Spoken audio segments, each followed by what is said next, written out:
اب بعض دفعہ لوگ کہتے ہیں کہ یہ اتنا طویل عمل ہم انجام نہیں دے سکتے، یا یہ کہ ہم سورہ اتنی اچھی طریقے سے نہیں پڑھ سکتے. تو پھر امام نے ایک دوسرا طریقہ بیان کیا اور ارشاد فرمایا دوسرے طریقے کے بارے میں، وَإِن لَمْ تُحْسِنِي ذَلِكَ وَلَمْ تُحْسِنِي، اگر آپ ان سوروں کو نہ پڑھ سکیں، کہ اگرچہ آپ نہیں پڑھ سکیں گی، تو پھر کیا کر رہے؟ کَرَّرْتِ قُلْ هُوَ اللَّهُ أَحَدٌ 1000 مرة، یعنی پہلے سورہ حمد پڑھیں 100 دفعہ، پھر سورہ توحید پڑھیں 100 دفعہ، پھر آیت الکرسی پڑھیں 10 دفعہ، پھر اس کے بعد بجائے سورہ انعام کے اور ان سوروں کے اور پھر انشقاق سے لے کے آخر قرآن تک پڑھنے کے 1000 دفعہ سورہ توحید پڑھ لی جائے.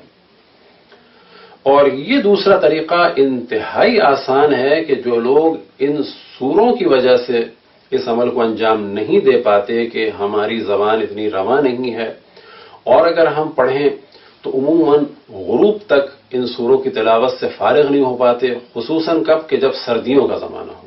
کہ جب سورج جلدی غروب ہوتا ہے. تو ایسی صورت میں، یا اس صورت میں کہ جب تھکن ہو، یا اس صورت میں کہ جب تلاوت نہ کر سکتے ہیں اچھی، اس میں غلطیاں ہوں، یا یہ کہ ٹائم بہت لگتا ہو، تو پھر 1000 دفعہ سورہ توحید پڑھ لی جائے ان سوروں کے بجائے. تو ایک طریقہ مشہور طریقہ، دوسرا طریقہ کہ جس میں 1000 دفعہ سورہ توحید پڑھ لیا جائے. اسی طریقے کو بیان کیا ہے شیخ مفید نے، لیکن فرق بس اتنا سا ہے، اور لگتا ہے کہ شاید یہ بھی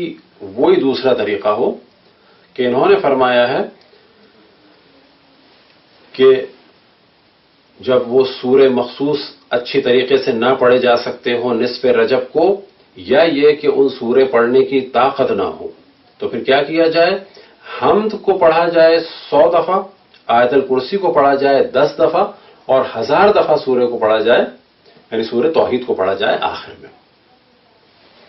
شیخ مفید نے طریقہ جو بیان کیا اور جو دوسرا طریقہ روایت میں بیان ہوا، اس میں فرق یہ ہے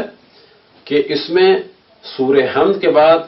100 دفعہ سورہ توحید کا ذکر نہیں ہوا، ڈائریکٹ 10 دفعہ آیت الکرسی کا ذکر ہوا. بس بہتر یہی ہے کہ اگر کوئی پہلے طریقے کے مطابق عمل نہ کر سکے تو پھر وہ دوسرا طریقہ، یعنی 100 دفعہ سورہ حمد، 100 دفعہ سورہ توحید، پھر 10 دفعہ آیت الکرسی، اور پھر 1000 دفعہ سورہ توحید، یعنی 1100 ہو جائیں گی. شیخ مفید کے طریقے کے مطابق بس 1000 دفعہ سورہ توحید، اور جو سورہ حمد کے بعد 100 دفعہ توحید ہے اس کا ذکر نہیں ہے. اب ممکن ہو کہ کوئی اور روایت ہو جو ان کو ملی ہو، اور ممکن ہے کہ اسی طریقے کو انہوں نے نقل کیا ہو اور کاتب سے غلطی ہو گئی ہو اور 100 دفعہ سورہ توحید کا ذکر رہ گیا ہو. چوتھا طریقہ جو سید ابن طاؤس نے بیان کیا اقبال الاعمال میں، اور وہ یہ انہوں نے فرمایا، وہ اقول، کہ میں یہ کہتا ہوں، رأیت بعض الروایات، اور میں نے بعض روایات کو دیکھا، وَيُحْتَمَلُ أَن يَكُونَ ذَلِكَ لِأَهْلِ الضَّرُورَاتِ، اور یہ جو طریقہ ہے مجھے لگتا ہے کہ جن کی بہت زیادہ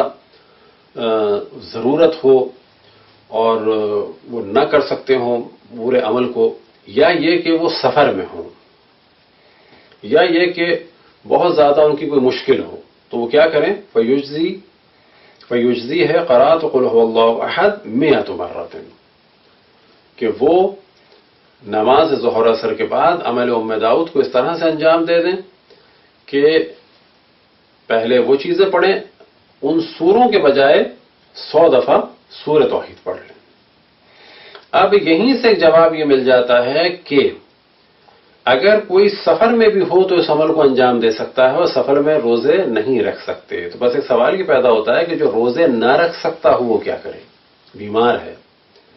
عمر زیادہ ہو گئی ہے، اب وہ چاہتا ہے عمل کرے،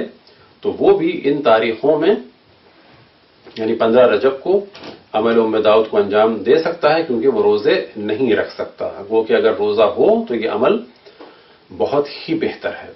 لیکن کیونکہ یہاں پہ روایت سے استدلال ہوا کہ سفر میں اس عمل کو،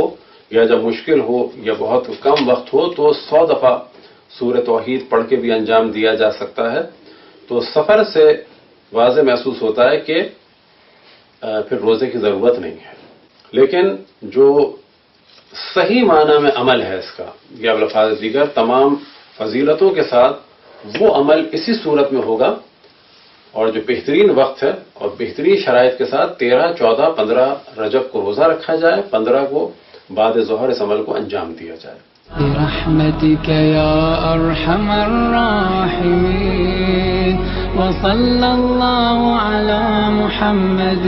وآله الطاهرين.